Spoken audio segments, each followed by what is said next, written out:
will always think my parents and my sister had the worst of it because the mental aspects of coping with that seems far worse to me. The way the brain works, it quite often will shut you off remembering some quite intense things in life. Is there anything you remember of that moment? Do you remember the bus coming? Do you remember it hitting the car? Broken ribs, stomach goes up in my chest cavity, broken finger, broken cheekbone, fractured pelvis, 16 pints of blood put into me. You don't remember feeling any pain in that moment? So waking up in hospital bed, you're trying to piece together what happened. You see yourself in the mirror for the first time, you've not been shaved or your hair's grown. Do you remember anything of those 2 weeks at all? Or is that like a deep sleep and you just woke up from sleep? The biggest one was remembering how to breathe, because I hadn't breathed for myself for 2 weeks. Recovery at home, what did that look like emotionally and physically? Life is still full of nonsense tasks you have to do, like putting the bin out or going shopping or doing these things. And do you regret anything? I think I look back and I think there's lots of things that were not the best choices. Welcome to Unbroken, my story with Tisha. This is where we talk about failures, challenges, and the lessons that shape us. We explore resilience, inner strength, and growth.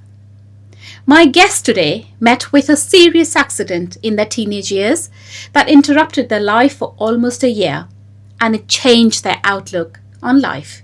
Please welcome Paul. Paul, welcome and thank you for taking part in today's episode. How are you feeling and how are you doing? Good, thank you. I've had a quite restful weekend, so I feel excited about talking to you and exploring bits of my life which are, I guess, important to me and thinking about what effect those things have had on me over time then. So yes, good, excited and energized. Brilliant. So I know from conversations with you on previous occasions that you had a very serious accident when you were about 18 years old. Could you tell me what had happened? Yeah, so when I was 18, so my birthday was in the August, and I'd selected where I was going to go to university and what course I was going to do and all these wonderful things you do at that age. Then in the September, I'd gone to I think it was a karate demonstration with my friend because he was quite high level, but he was looking for some new classes to try. And we were up in the valley somewhere going to this class, and on the way back, I was in the passenger seat, he was driving, and we were coming down a road quite close to where my parents live, about 100 yards away. And there's a club on one side and a car park on the other, and he tried to pull into the car park where he had to cut across the road, but I'd mistimed it, so a bus hit the car we were in. But obviously I was on the passenger side, so as he turned across the road, the bus hit the side I was on, so I took the brunt of it. He had cut some bruises. I had some very significant injuries, was unconscious, and in quite a state, stuck in the car waiting for emergency services though. What time of the day was this? I don't remember exactly. It would have been probably about midday from what I can recall of seeing things or being told things after. Because the way the brain works, it quite often will shut you off remembering some quite intense things in life. And being a psychologist, I can understand quite well the brain has said to me, Paul, that's a really bad thing to see and to experience. We'll lock that bit away in your brain and we just keep it somewhere safe so you don't have to relive that or do stuff with it. So my only recollections from that time after going up to that demonstration is really through second-hand or third-hand stories from people that were there then, including my friends who were in the club garden looking over what happened, including my parents, which were down at the scene of the accident before the emergency services were there. So it was a really intense day because someone had to go up and tell my parents they'd been in a car crash.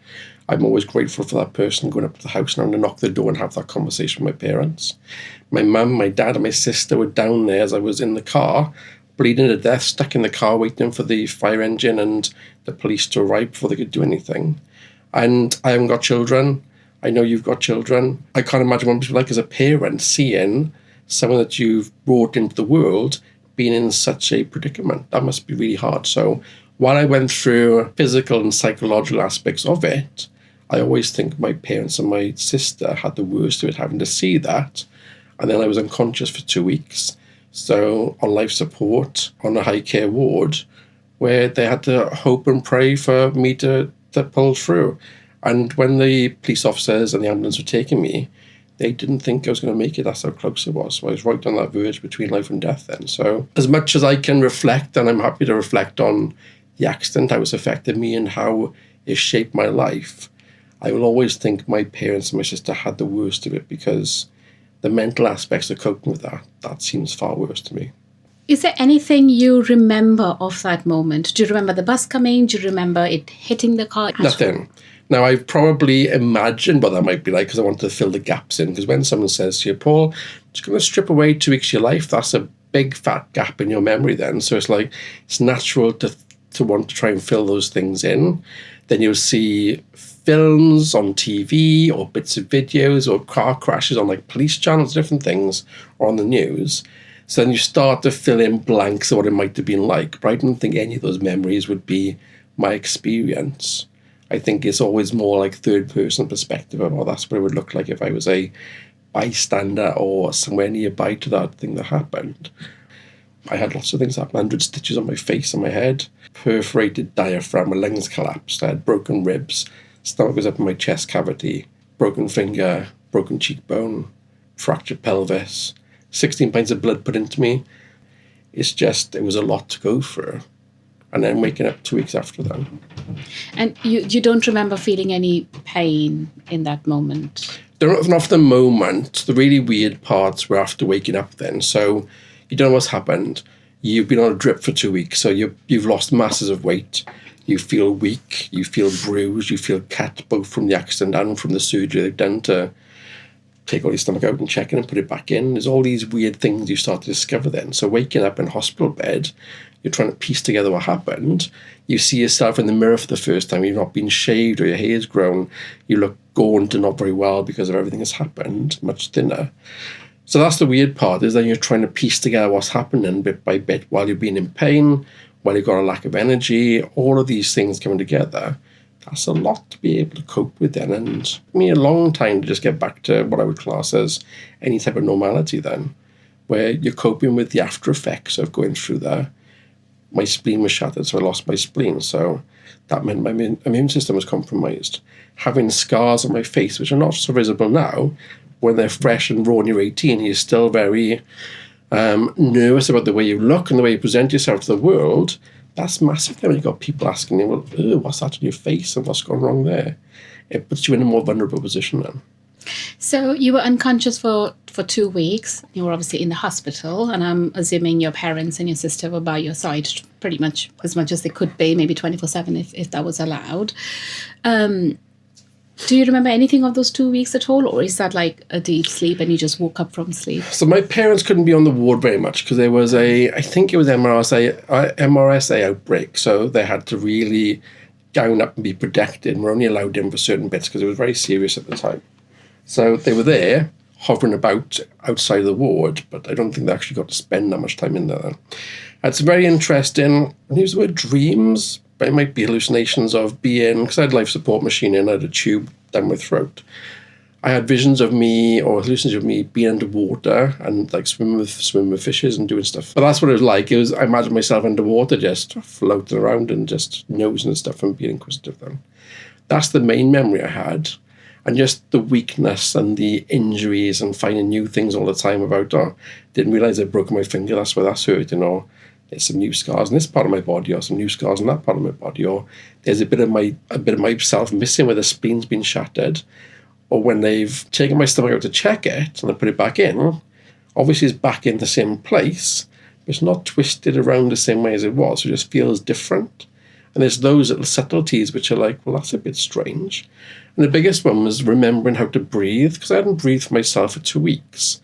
Actually, I quite often felt myself getting out of breath then, where it's like, I got to remember to breathe, and I had to remind myself and to try and think about how to do it then, because I've not thought about breathing since that point for the last 30 years, once I got back used to it. At that point in time, it's like, God, I could forget all the time to breathe. You could feel your body getting out of breath and something going wrong and think, I got to breathe, and teach yourself how to do that.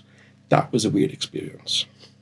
And what was your recovery like afterwards in terms of how long were you in the hospital for once you regained consciousness?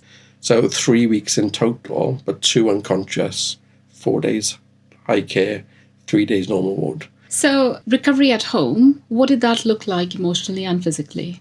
Obviously, my plans that year had been put on hold because I was going to university, so I was wasting a year essentially. And while recovering isn't a waste, it was a waste in terms of the plans I had for going to university with the same people or cohort I would have done stuff with. So through no fault of my own, wasn't like I decided to take a gap year and go off and do something nice. It was a gap year, but it was recovery gap year rather than a going to Thailand and have a nice experience gap year.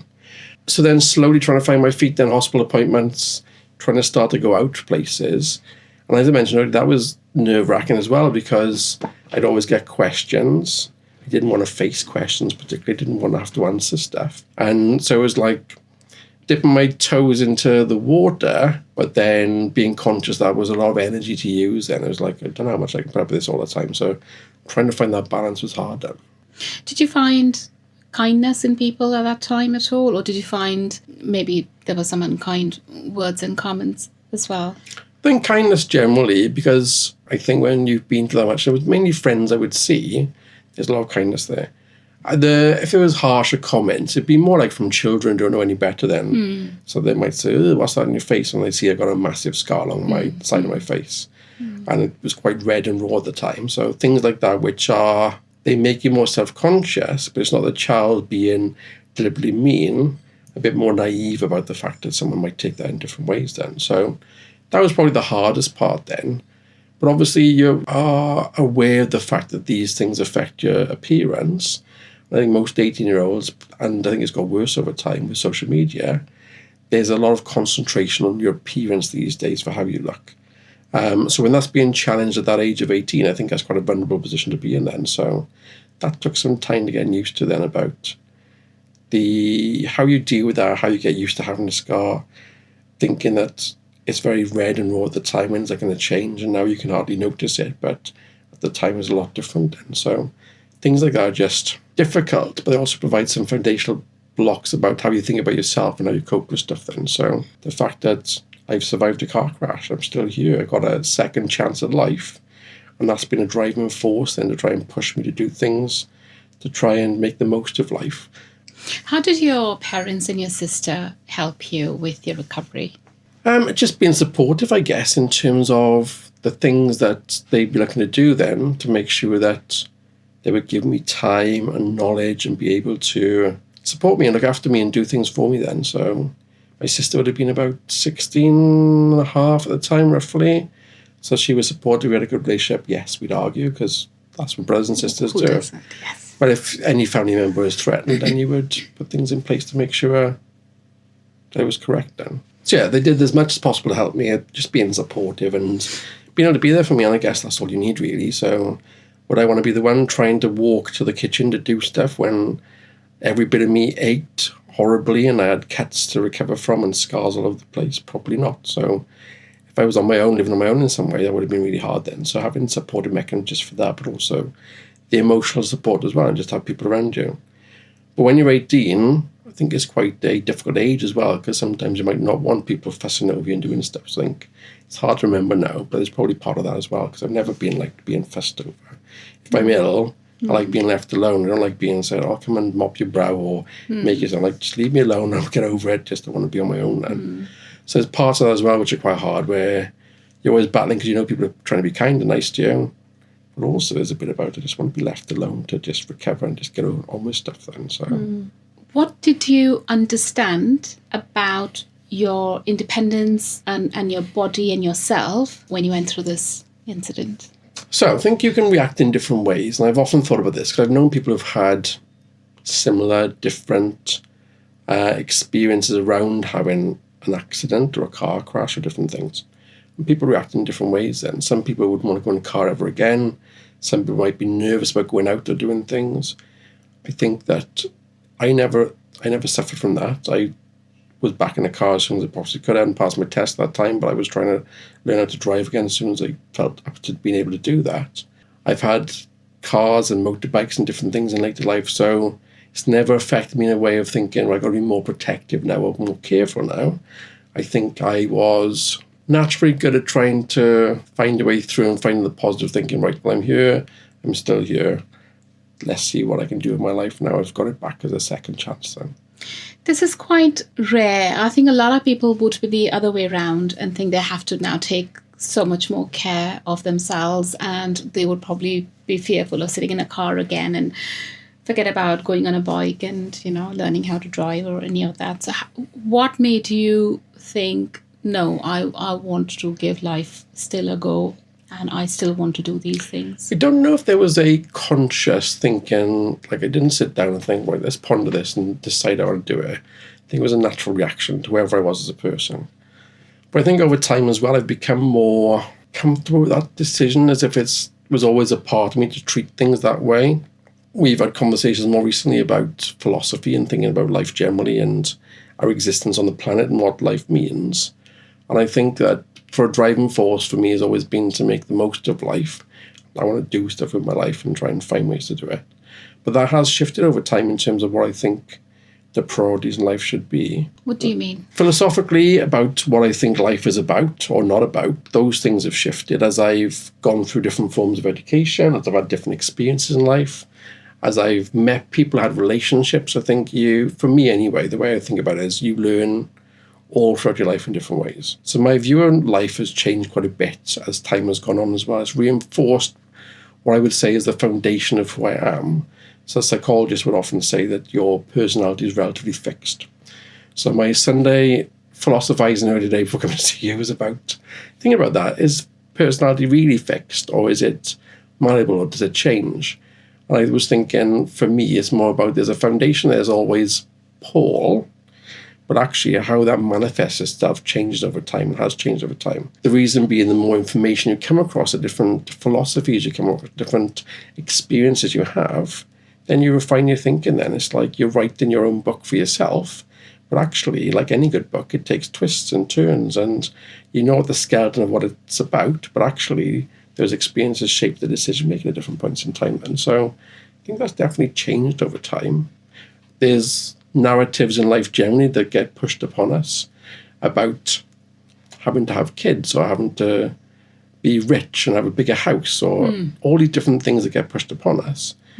But I would challenge whether that makes actually people happy, or there's different ways to lead your life then. So the choice is now, how do I shift my life to be doing the experiences or the things that mean more to me without doing the stuff that society forces upon us to some extent? So what do I want deep down, not what do I get, not what I get fed by the things I see or social media or the news or the societal ways of thinking about what's important for people, but actually deep down, what is Paul about and what do I want to make me happy? And what are you about, Paul? What makes you happy? I don't think I've cracked that nut fully yet, but I'm trying my best to. But I think things like I've been doing more writing, for instance. So when I was much younger, I wanted to write books, I wanted to write novels, and I was just at the point I wanted to take a year off to think, could I make that work? Is that fiction and non-fiction both? Or It would have been fiction at the time. There was two pathways, both fiction and non-fiction. And that's come full circle more recently because I just got a book deal for doing a book which is non-fiction about organisational well-being. But also on the side, I'm also writing a novel at the moment because that's always been inside me about Welsh folklore mythology. But this feels like I'm in a better position now to do it after all the things I've learned or been through. So it's like that seed has existed dormant for a long time. But actually now I feel like it's the right time to water those seeds and think, right, well, I can actually do some stuff with this now because of the experiences, because of the way I'm thinking and by able to appreciate different perspectives on the world. This feels like the right time to do it then. So I'm much more inclined to want to find time to do things like that and maximize my time than get caught up in other stuff then. So I think that for me, I get more time to use at the moment because I haven't got children, I haven't got a partner. I can then choose with great autonomy what I want to do with my life. And no matter how much you love someone or love your kids or other things, there will always be an element of compromise then. And at the moment, I don't have to compromise anything besides wanting to see family or see friends. The decisions I make are all about me, not having to think about other people, which sounds really almost selfish, but I prefer to think about it as self-focused. I get this one opportunity in life to do things, so how do I make the most of that then? And that's the question I'm constantly asking myself then, is how do I position my life to get what I want out of it? And not to be a slave to work and not to be a slave to other things forced upon us, but actually, what are the bits that bring me the maximum amount of joy while my life exists? And we never know when that's going to be taken away, so that's the driving force for me, is thinking, I can't put off to tomorrow what I can do today because I don't know if tomorrow's going to exist for any reason then. Yeah. But do you not miss sometimes having the standard family, children, that kind of setup? The short answer is no. So what I am conscious of is making sure I get the experience I want then. So I would say I don't miss it for that reason because I've never had it.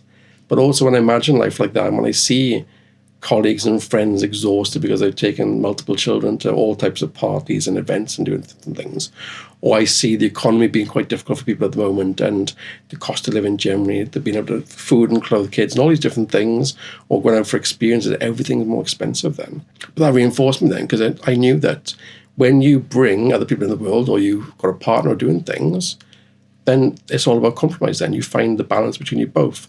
And you can make that very successful, but there's a part of me that thinks I quite like just making decisions on my own. I don't necessarily get allured by the thought of compromise. And that be maybe because I'm quite jaded after different relationships not working and trying to meet people in this day and age is quite difficult. Or it might just be that actually I don't need people around me to be happy. I quite like that personal time. And a good example of that is if I got plans with people and they cancel, some people will be really disappointed the plans have been cancelled. I actually think that's great. I can stay inside. I can do what I want. I can watch a film. I can do some writing on my book. I can do whatever I wanted. So I embrace that as an opportunity for more me time, which I think is great. Some people would hate that. And I've known people that really like those social aspects. But I think for me, the more I've aged and the more I've thought about myself, the more I've come to love that time and just been on my own and doing things I want to. Are you an introvert or an extrovert? So I got asked this on a dating app a couple of times by different people because it's one of those standard questions I'm asked you. I would probably be classed as what's called an ambivert, which is in between both. But certainly as I've got older, so I've had less need to be around people to get that energy. I actually get the energy and my enthusiasm and my lust for life from being on my own quite often. So I can explore my thoughts in terms of philosophy or reading stuff or watching new videos or learn about AI or different things that really interest me. So once I get that time to do that or writing more recently, those are things that really enthuse me. So I'll quite happily sit there for hours just having ideas, writing stuff and being able to explore my thoughts. I really enjoy that process. How much of how you want to live your life and how much of how you do live your life has actually been impacted because of the accident? Or is it because, we all obviously go through life, we have our experiences and that shapes us who we become. So how much of it is because of that accident and how much of it is because of the other things that have happened in your life? I think it will always be a foundational part of who I am because it's probably the biggest thing I will ever go through. I can't get any closer to death except when I now die. So that is quite impressive that I've been as close as possible. I've actually nearly touched it, but I then thought, no, I'm going to come back from it. So that is a powerful thing. So I think as an anchoring point for me, it allows me to always think, well, I've been through this massive thing. Am I doing the right things in my life to make use of my second go? Sometimes I've not made the right decisions. Sometimes I've made good decisions. But that is the anchoring point then. So I was running a webinar recently. It was about boundary setting and well-being and different things. So I was quoting the work of Friedrich Nietzsche. And what I was quoting was the fact that he'd propositioned it in his writing, that if you had to live your life over and over again in just the way it was now, would you be happy? And for most of us, we probably wouldn't. We wouldn't want to live it over and over again in exactly the same way. So if that's the case, why aren't we doing things about that? Why aren't we doing things to change it? So that's a really important foundation for me, but it has great synergy then with the car crash, because that made me think similar things. Now, I wasn't reading Nietzsche at the age of 18, but it certainly resonates more these days in terms of thinking, well, that's been the driving force for me to think, right, well, I got a second chance, let's make the most of it. But what does that most of it mean to me? That's ebbed and flowed. But if you imagine a game of swing ball, so that foundation experience of the car crash is probably where the swing ball resonates. And I bat it around in different ways and hit my life in different ways, but that's always there as a core about what it revolves around then. Both me as a person, fundamentally as a foundation, but also that as a grounded force to keep me true to myself as much as possible, knowing that truth doesn't always work as I'd like it to. You know what, you just said something that if you ask people, would you like to keep living your life that you have led so far? Yeah. Or you're living right now again and again and again? And probably chances are most people would not like to. How can somebody change that? If somebody is not happy, what is the first thing or first two things they can do to change where they are in their life right now? I think from my perspective, I think what's helped me is trying to understand who I am as a person. This is a lifelong journey, but the more you can start to tease those answers out and understand it, the more you can start to set your direction the right way for what's going to make you happy. As you expand that circle to children and to partners and different things, then your happiness is always interwoven with others then. So you always, like we said earlier, compromise or sacrifice or finding some mutual overlap there. So then you have to extend your thinking to think about, well, what's right for me, but also what's right for those people around me. The problem I see with parenthood or with having a partner would be where that balance lies then. It's not always a 50-50 thing or nicely split. Sometimes that balance can be 90-10 or 80-20. So I enjoy the fact it's just me at the moment to think about how I want to do stuff. But even that's not easy to really come to terms with what makes you happy as a person. And even if I know life is still full of nonsense tasks you have to do, like putting the bin out or going shopping or doing these things. So I quite like going shopping because I'll pick and choose on the day what things I want to eat or do stuff. So I just find little joys and things like that then. But I don't get lonely. I enjoy my own time. I can set things up in a way that I find stuff to do. And the idea of writing 2 books at the same time, that would be really daunting for some people. But I get excited at the fact that I can do some creative writing on one side and then some more academic or formal writing on the other side. And actually, I will get energized by both to think how I swap and change and bring aspects of both into what I'm doing. So that's the exciting part for me, is thinking now, well, what are the things, because I'm going to be 50 in 2 years, what are the things I can do now that allow me to see through the next 20, 30 years in a way that makes me as happy as possible then? Are you proud of yourself? I think so, but I don't know where, I have to think about where that pride comes from. So I've done lots of academic courses, so degrees, postgraduate courses, the doctorate, things like that. That's all great. But then I was talking about this to someone the other day, thinking about, well, what actually means more in life? Does that make me more proud? Is it doing jobs that actually made a difference to people's lives? That's probably a bit more rewarding than just getting a qualification. Having some letters after my name or some letters before my name, that's lovely and might help my career a little bit. But actually making a difference to people and being able to either inspire or motivate or to help or to mentor or to coach or to do things that make a difference to others, that's probably more proud. So if I was to start to reflect on those things, do I think my parents and my sister are proud of me? And I know they would be. And do you regret anything? I don't regret things per se. I think I look back and I think there's lots of things that were not the best choices. But those choices have led me to where I am now. So I can still celebrate the fact that those things have let me learn, they've let me experience stuff. But then nobody's perfect. What we are hopefully going to do is reflect on the things we've done and thinking, I'm going to learn from that. So I don't think I've made the same mistakes twice. And definitely not 3 times. So I think that's good. So I don't think anybody goes through life being perfect at decision making with all the things that get thrown at you. But I think I can learn from the situations I've been in and make myself better, more adaptive, more mindful about the things that might cause me some difficulty and concern and try to avoid those things. What is it that you want to do now? I know you mentioned you want to write, and that is work in progress because you have started writing. Is there anything else that you really want to achieve? I haven't written my bucket list of things yet. I think being able to travel a bit more and to experience things. I don't mean travel by going to Bali or to Australia or different things. I have to be far away. Actually, there's plenty of local stuff I could go and look at and think. And part of the reason why I had a motorbike previously and I've got a camper van now is to think, well, how can I get out and experience stuff then? I think that's the driving force, is to think, well, there's plenty of stuff around us that I haven't seen yet. So why aren't I filling my life full of new things to go and think about and listen to more stuff? One of the things that makes me sad, there will be music out there that I know I would love, but I will never get to hear. So that makes me sad. It would be the same with books or films, but music in particular, because I really connect with music in different ways. But if I twist it the other way and think, well, if I keep going and trying to maximize my listenability, I'm more likely to come across things I do love, so I'll just stick to that then. So I'm not going to get worried about thinking I need to listen to all the music in the world, because that would be impossible.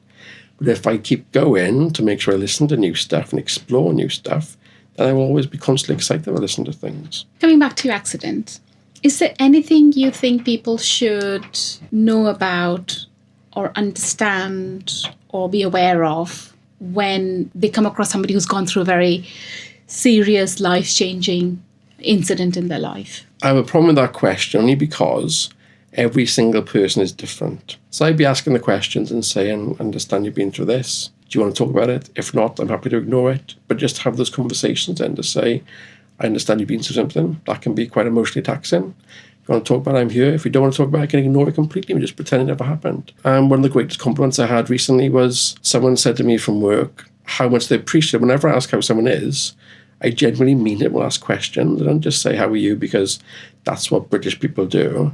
I say it because I generally care about people. I will make sure I spend some time talking to individuals. So for me, that connection is really important. And that might be why I don't need as much from a social level, because I find connections through work sometimes and have meaningful conversations then. I don't want to be in groups that are more than 4 people generally. I like small conversations. The ones I enjoy most are either one-to-one like this, or 3 of us or 4 at the most, then where you're exposing yourselves more, you've got a trusted amount of people around you, and you're discussing the more important things in life, to quality versus quantity. Yeah. The accident that you had, was that the lowest you have ever felt in life, or have you had anything else happen that's taken you to your lowest in terms of emotions and feelings? I think energy-wise, it probably would have been lowest because I'd been battered around quite a bit at that point in time. But then I think relationships are quite often the hardest thing when you're in a relationship. I think that's emotionally taxing much more than recovering from a car crash or different things. Because that's a lived experience that goes on and on and on. So you're having to wrestle with the fact that something might not be working. Is these things right? What's the other people feeling in this situation? So I think the harder parts to go through in life that I've had have very much been more relationship-based than they would be the accident-based then. So the accident for me was less emotionally taxing, but very much a physical manifestation of things being down and hard to cope with. My parents and my sister would have had a very different perspective, because that was more, it was all emotional for them rather than, there'd be physical symptoms from the emotions, but that was the physical basis. But for me, in terms of what I've been through, probably relationship-wise, either from friends or from partners, about thinking about what's going right, what's going wrong, why isn't this working, how are they feeling? And that reevaluation you can do quite a lot as you get to know people. That's quite hard then, and emotionally draining. And I've learned every time from those experiences. Does it make it a bit easier? Probably a little bit, but it's still hard stuff to go through. You're still trying to figure out a very complex person. And then in a relationship, you're trying to figure out from the start, not everybody's really authentic about who they are, because we all put on this facade of thinking we need to present this type of person to attract people. So it can take a while to really get deep down to understand people then. So that's a lot of emotional energy invested then. Some people have it very lucky where they get to meet people quite early on and just clicks for whatever reason. But a lot of people are finding difficulty these days in either staying with people over time or meeting new people now in the modern age we live in. It's much more choice, but actually there's probably less chance to connect properly because you give them so much choice then. How do you navigate that? How does somebody who's going through an upheaval of a similar nature, how do they deal with it? I don't think there's a one-size-fits-all approach to things. I think that the ability to reflect, have time to your own, to feel emotions. So one of the biggest things I ever learned when I did my counselling course, the way I thought about emotions was rather than trying to be some kind of wall and protect myself from emotions, almost like a dam to hold all those emotions back. Imagine emotions as a river, and then they're building a dam to say, nope, you're not coming through when I'm trying to protect myself. The version that now exists for me would be I'm more like a pebble on the floor of a stream. So emotions pass over me and I experience them. We're not trying to fight against them then. So it's okay to be sad. It's okay to be upset. It's okay to be happy. And trying to embrace the wide range of emotions exist, and there might be multiple things at any one point in time. Just allowing yourself to feel those things, because at heart, they are feedback on the world and just telling you things about the world you need to know, essentially. Take some time to reflect, and we could delve into ourselves more and be reflexive about our feelings and emotions and about where we're going in life. I think that would help everybody then, because bottling stuff up, not being able to explore those things, not understand yourself, I've been there and that's hard to deal with. So I feel in a much better place these days to explore those things and to name emotions and to give myself little rituals that will help me, or to do things that make a difference. I think what you just said is so different to what normally people would do. So if you go through an emotional distress, you normally get your walls really high up there and you really protect yourself. Yeah. And what you said is you actually brought all your walls down and you let emotions ride over you and you let yourself feel the feelings, and you don't stop yourself from going into situations just because you've had a bad experience somewhere. Well, I can extend the analogy for you. So if I went back 30 years, then if you imagine my brain is like a garden, but there were no walls in the garden. So anyone could come in, they could kick the flower heads off, they could litter the garden, they could mess things up, do whatever they want in it. So I had to learn then to become a bit more guarded, to have a wall around that garden. There would still be a gate, but the gate I chose was to open and close a bit more. And that stream I decide is still within the garden, which is protected, but I get to feel those emotions more so as that pebble in the stream, rather than just let anybody in to be able to pollute that stream. Now I guess it's more of a well-structured fortification around it, but I still can let people in when I want to, and I still get to choose how I experience those things a bit more as a pebble, but actually there is some kind of fence around it. It's not just a free-for-all like it used to be. Yeah. There is a walled garden, but how I choose to act within that walled garden is now a much better way of understanding what these things might be like. Yeah. So if somebody's out there who's struggling right now, is there any resource that they can go to or any books they can read that'll help them to understand themselves maybe, and help them to build a healthy wall around them with a door where, they can learn who to let in and who not to? I think, so I wouldn't necessarily say there's books I'd recommend as such. I think anybody who wants to start that journey, they could do some quick things that try and resonate with them then. There is no one fixed way to be able to understand yourself or to understand others. I think it takes a lot of searching around to find what resonates with you. So one of the things I've been doing more recently is listening to philosophy podcasts. So various types of philosophy, from things that came from the Enlightenment and reason and logic, through to postmodernism, which I wrote my thesis, through to things like existentialism, so work of Nietzsche, and then some really dark things as well, like the work of Turan. So I'm trying to listen to a lot of different things. So I've had to find out what resonates with me. I think the important part is to start that journey then to find out what is speaking to me more than other things then. So I could read one book and I think amazing. You could read it and you think that's a pile of nonsense. So the journey we go on is to find the stuff that really helps us explore who we are. One of the things I've had to come to terms with a bit more recently is my degree was in psychology. So I've always positioned myself as like a psychologist. That's what my master's degree was in. It's how I write about things. But when I did psychology at undergraduate level, very much puts you in this way of thinking which is very objective and reason-based, that you have to find the one truth that exists for everything. And I fundamentally disagree with that approach to life, but I was always force-fed as this being the one way how to do stuff. So as only as I got older and got more experience and come across different things, particularly over the last few years doing the doctorate and listening more or reading or listening to more philosophy stuff, that I've really explored how I really feel about these things. So there'll be some things I resonate with much more, and other things I think, well, that's just not who I am. So it's the exploration of listening to things, understanding things, or reading things that allows you then to connect with different bits. And you might not find one thing that is the key thing for you. It might be a patchwork quilt of different things. But we're each allowed to make up what it means to us as individuals. There doesn't have to be one right way to do stuff. You would make up what the Tisha version of that is, and I would make up what the Paul version is. The important bit is we try to investigate what that might look like, and we use whatever we can around us. So one of the things I was writing more recently was this idea of using, do you know what Johari's window is? So this idea of having the 4 quadrants where you take what you know about yourself or don't know, and then what others know about you or don't know, and you try and find ways to enlighten the bits where people don't know much about you, either about yourself or how others see you. But think about how we do that in a digital age now, how we use AI for that as a way to work through things. So I think that the technology that exists, the way things are moving, we can do things on our own. I think AI now for me is a massive tool for me to do some self-exploration because it remembers everything. I can have conversations with it about how I'm feeling, what I'm doing, what thoughts I've got.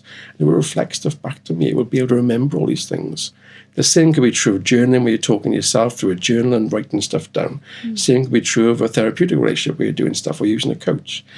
But we need to find ways where we can start to explore who we are as people and find ways that we're comfortable to write those things down or to say those things verbally or to use technology to benefit us in those ways. But it's the exploration that's really important. Yeah. We were touching on different topics today, but I want to touch something about AI as well, very, very quickly. So you just mentioned that you kind of openly have a conversation with, the various AI platforms out there. Are you not scared about them knowing too much about you and the dangers of AI? In short, no. I don't. There's a lot of black box thinking about where this information goes, which could potentially be a risk. But then it nearly died in life. So when you put that in comparison, if ChatGPT knows if it might be or Perplexity or Claude or Gemini, then things might happen that are good, things might happen that are bad. We'll see what happens. It's still a work in progress. Are these systems biased? Yes, but they bias because we feed them human-based information. Humans are biased. So there are dangers that exist with using these tools.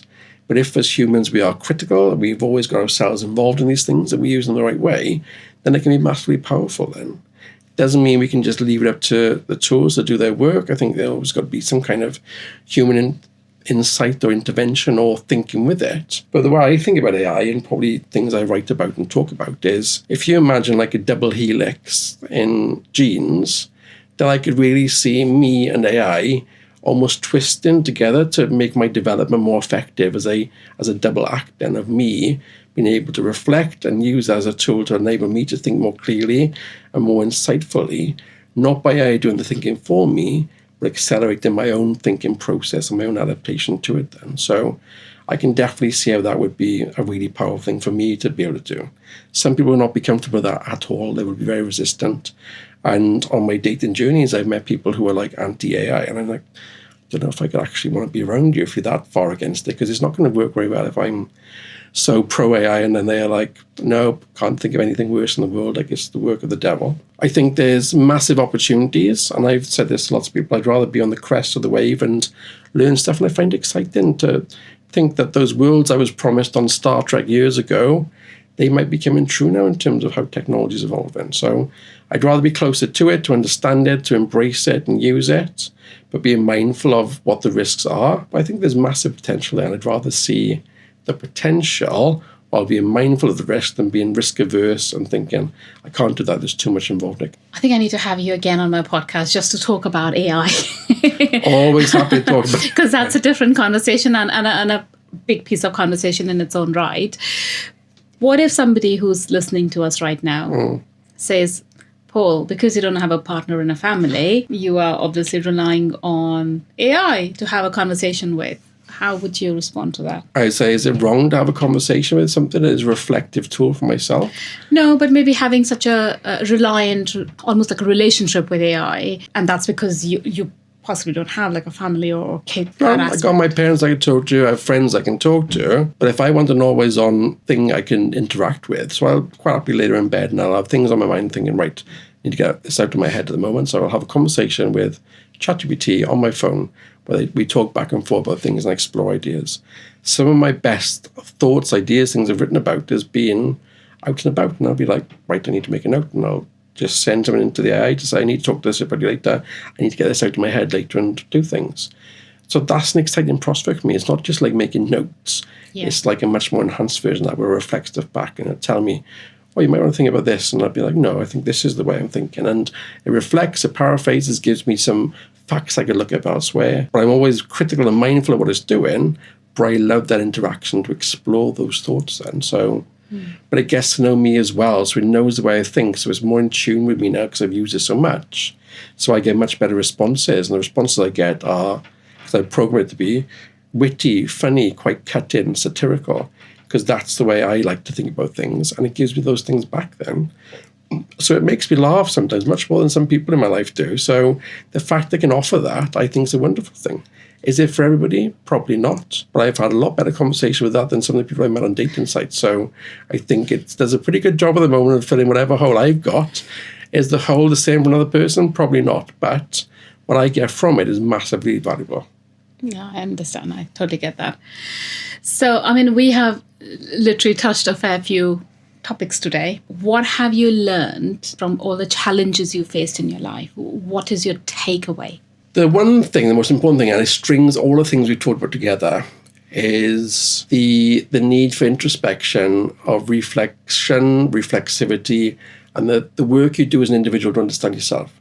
Across all the things we talked about, whether it's the car crash, jobs, AI, experience with relationships, understanding you, what you want, what your needs are, what your motivations are, understand what will make you happy, that's at the foundation of all those things we talked about then.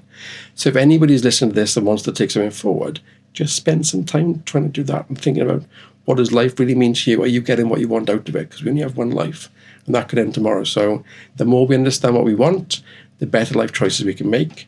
That underlying current through all that conversation is the fact that understanding is really key then to make sure we maximise our time. Is there anything in you that you would like to change? Anything that you're not happy with? If you'd asked me this years ago, there'd probably been a whole list of things where it didn't. Because I think as you grow older, you get less worried about comparisons to other people. So we talk about society and the need for things. There's quite often this push to say, well, that person's got a better car, you need to get a better car, or they got a bigger house, or they've got this, they got that. I think as I've got older, certainly, I don't know about other people, the need to compare myself and the happiness I get from just being me in a way I want to lead that life, that's an amazing thing. So I don't necessarily think, do I get lulled into expensive gadgets or different things or nice stuff? Sometimes, yeah, but even that's faded more over time. I'm much more practical. I want to reduce the amount of stuff I've got. I don't want more stuff in my life. I want to be having a more simple life, but a more rewarding life so I can focus on the things that really matter, not fill it with things that have a momentary place in time for me or a sudden interest, but actually what deep down are the things that make me happy then. So I think they don't look as a comparison and think, oh my God, I'm missing out on all these things. I just focus on, well, how can I maximize me more and think about the things that bring me joy then and try and find those things. Great. Before we end today, Paul, there are two things I would like us to do. Or you to do, rather. Yeah. So you mentioned you enjoy music. Do you have a favourite piece of music that you would like to sing for us or say 2 lines from? That's the hardest thing you could ever ask me. I'm happy to talk about death and existentialism and all these different things. My musical taste varies massively. Music-wise, though, to think about something that really resonates, it's hard because every single day would be different. A different day. What is it in the moment for you? So today I was listening to dark techno, which for me allows me to think, because you might think that pounding rhythm and stuff would be really interfering, but actually I really like having something that allows my brain to focus differently. And there's also a genre of music called doom jazz, which is jazz but quite melancholy. And there's an album called Sunset Mission, which I love listening to, which is by a group called Born Under Club Gore. And I love that album. I quite happily go to sleep with it on or listen to the car. Just find that like a really nice, almost like bluesy, jazzy. And the last thing is, I normally ask my guests to write a positive message of some sort. And I put that behind you. There's a board. And I collect all of these. And hopefully when the board is full, and I hope it will be full, I will share this with everybody. So there's a question. And the big question is, what brings you joy? And I think for me, that's one of the most important things to keep asking yourself is what brings you joy in life? Because life should be more than just doing the mundane stuff, the stuff we're supposed to do or get told to do. So then that's the start of the journey, I think, is what brings you joy. And things will hopefully lead on from there then. Paul, thank you so much. Pleasure, thank you.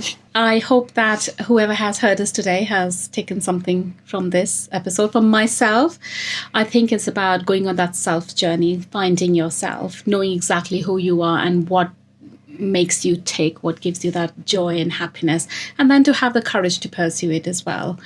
I think that's quite an important takeaway for myself. But you've already done that partly by doing this podcast series. So I think for me, that's a huge important part of seeing you become more about who you want to be. That's a massive step to take then. So I'm very proud to be here and have the interaction with you. Thank you very much, Paul. Pleasure. Thank you. Thank you for joining us on Unbroken, My Story with Tisha. Serious accidents don't always come with clear memories or tidy lessons. Sometimes what lingers is in the moment itself, but how it changes your relationship with yourself and others, and perhaps helps us find our true selves.